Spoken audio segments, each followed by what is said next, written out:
नमस्कार दोस्तों, मेरा नाम है आशीर्वाद। मैं आप सबको स्वागत करता हूं एक और शॉर्ट न्यूज़ के वीडियो में, जिसमें हम डिस्कस करने वाले हैं हीट वेव्स के बारे में। रिसेंटली तमिलनाडु के सरकार ने हीट वेव्स को एक स्टेट स्पेसिफिक डिजास्टर का नाम दिया है, जिसमें हीट वेव्स के द्वारा हुए सारी कैजुअलिटी के लिए स्टेट गवर्नमेंट सारे कंपेंसेशन भी देगा और उसके लिए सारे रिलीफ भी फंड करने वाला है।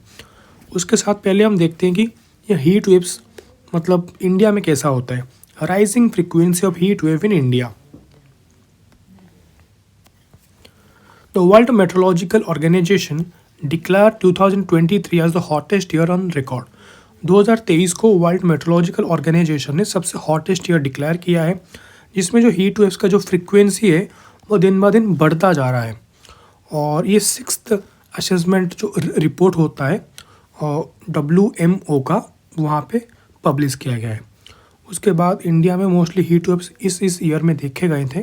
1998 में हुआ था कि 2 वीक तक सीवियर हुए हीट वेव लगा हुआ था, और ये पिछले 50 साल से आज तक कभी नहीं हुआ था।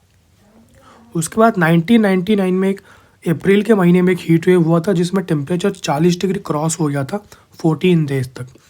2003 में भी एक हीट वेव हुआ था, जिसमें 3000 लोगों की मृत्यु हुई थी आंध्र प्रदेश में। 2010 में हीट वेव हुआ था, जो कि अहमदाबाद गुजरात में हुआ था, और ये टोटल 1300 लोगों की मौत हुआ था। फिर आगे भी ये सिलसिला चला रहा, जैसे कि 2016, 2018, 2019 और 2023, जिसमें इंडिया में बहुत से हीट वेव्स कैसे सामने आए। मोस्टली ये इस साल में 2023 मई में सीवियर हीट वेव हुआ था चूरू राजस्थान में, जिसमें टेम्परेचर 50.5 डिग्री तक पहुंच गया था, और ये पिछले 8 साल में सबसे ज़्यादा था। और ये हीट वेव के जो होता है उसमें अभी तक 219 लोगों की मौत हो चुका है, और 25,000 केसेस सामने आ चुके हैं हीट स्ट्रोक के। चलिए जानते हैं कि हीट वेव है क्या। Heat wave is a period of abnormally high temperature more than the normal maximum temperature. अगर किसी जगह का टेम्परेचर अपने नॉर्मल मैक्सिमम एवरेज टेम्परेचर से ज़्यादा हो जाए, तभी वहाँ पे बोलते हैं कि वहाँ पे हीट वेव आया है। जैसे कि दिल्ली का टेम्परेचर अभी है 45 डिग्री, और पिछले 10 साल से 45 भी मैक्सिमम जा रहा है। अगर किसी साल ये 45 से बढ़ के 48 या 49 हो जाए, तभी बोलेंगे कि दिल्ली में हीट वेव आया है। आपको ये हो गया क्लियर।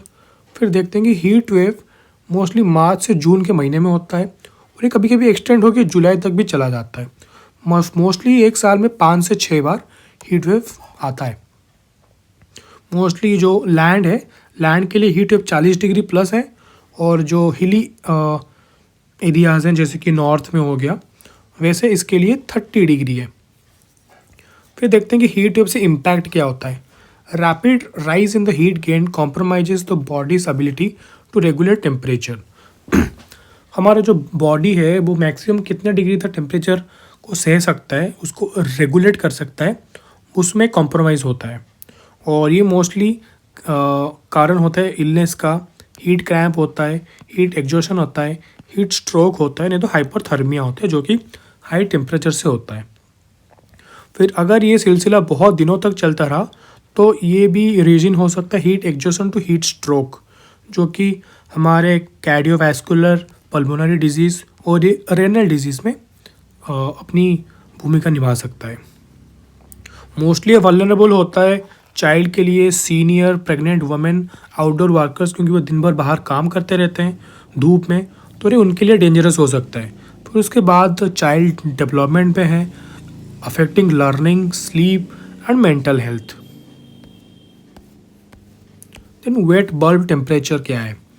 वेट बल्ब टेम्परेचर मतलब एक टेम्परेचर, एक मैक्सिमम टेम्परेचर होता है जहाँ तक हमारा बॉडी खुद को रेगुलेट करके हमारी अंदर की जो कूलिंग सिस्टम है उसको मेंटेन करते हैं, और बॉडी में से स्वेटिंग रिलीज़ करता है। अगर वो टेम्परेचर मैक्सिमम से ज़्यादा हो जाए, तो कभी कभी आपने देखा होगा कि धूप हो रहा है लेकिन बॉडी से स्वेटिंग नहीं हो रहा है, तो उसी को बोलते हैं, वो मैक्सिमम टेम्परेचर को बोलते हैं बल्ब टेम्परेचर।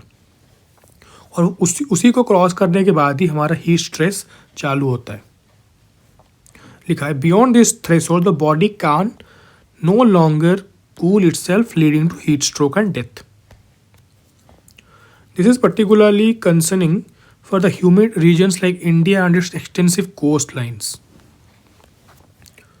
Then गवर्नमेंट ने क्या रिकमेंड किया है हीट वेव में। recommended government actions.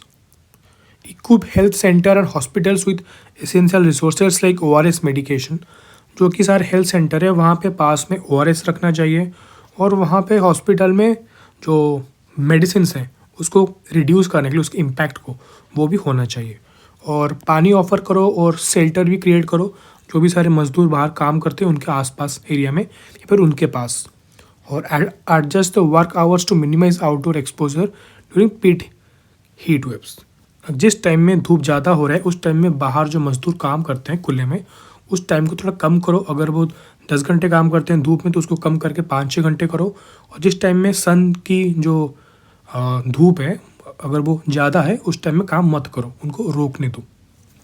Long term goal include addressing climate change causes and improving infrastructure to reduce vulnerability and especially in the low income communities.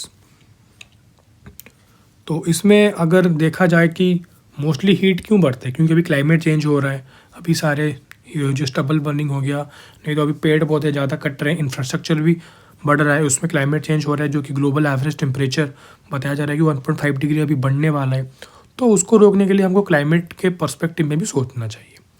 तो यही था बस आप आज के वीडियो में, और ऐसे आगे छोटे छोटे वीडियोस आते रहेंगे. अगर आपको वीडियो अच्छा लगा हो तो please like share and comment करें, और आखिरी में चैनल को सब्सक्राइब भी कर दें ताकि ये छोटे छोटे वीडियोस आप रोज़ देख सकें.